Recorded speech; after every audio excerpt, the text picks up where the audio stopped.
రాజధాని కానీ ఉండే పరిస్థితి లేదు. మేము కరాఖండి ఒప్పుకోమని చెప్తున్నాం.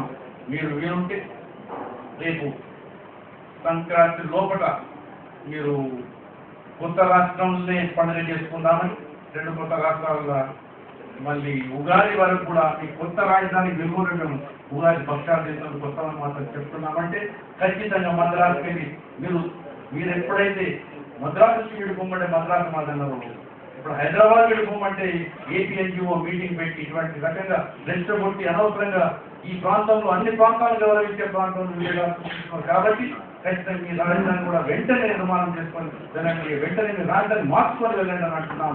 కాబట్టి అతి త్వరలోనే పెట్టే నోట్ల మాత్రం తెలంగాణ యావత్ ప్రజలు పట్టణం మీద ప్రజల యొక్క అధికారం కోరుకుంటున్నారు. కాబట్టి హైదరాబాద్ ఎలాంటి కేంద్రపాలిత ప్రాంతం కానీ ఇక్కడ స్పెషల్ అడ్మినిస్ట్రేటివ్ పవర్స్ కానీ ఎటువంటి లా అండ్ ఆర్డర్ కానీ రెవెన్యూ విషయంలో జోక్యం కేంద్ర ప్రభుత్వం చేసుకోవద్దని, ఈ తెలంగాణ రాష్ట్ర ప్రభుత్వమే హైదరాబాద్ పట్టణానికి అధికారం ఉంటుందని చెబుతూ ఈ రకంగానే ప్రజలను సనాయత్తం చేసుకొని పొలిటికల్ జాబ్ కోదండ రామ్ గారు కూడా ఖచ్చితంగా ఈ విషయాన్ని నిన్న కూడా చెప్పినారు. దాని కరాఖండిగా ఈ కామన్ క్యాపిటల్ ఉమ్మడి రాజధానిని కూడా ఒప్పుకునే అవసరం లేదు.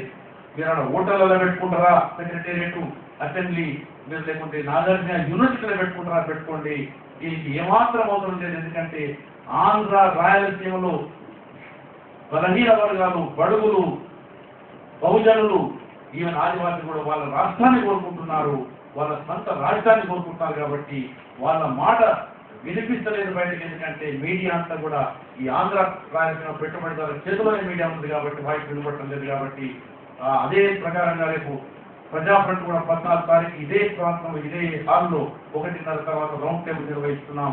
అది విభజన అనివార్యం. తెలంగాణ 10 జిల్లాలతో పాటు ఉన్న తెలంగాణ కోరుకుంటున్నాం. యూనియన్ టెరిటరీకి ఉమ్మడి రాజధానికి మేము ఒప్పుకోమని చెబుతూ అన్ని ప్రాంతాలు 3 ప్రాంతాల యొక్క మేధావులు, యాక్టివిస్టులు, ఉద్యమకారులతో రౌండ్ టేబుల్ ఇక్కడ నిర్వహించబోతున్నాం.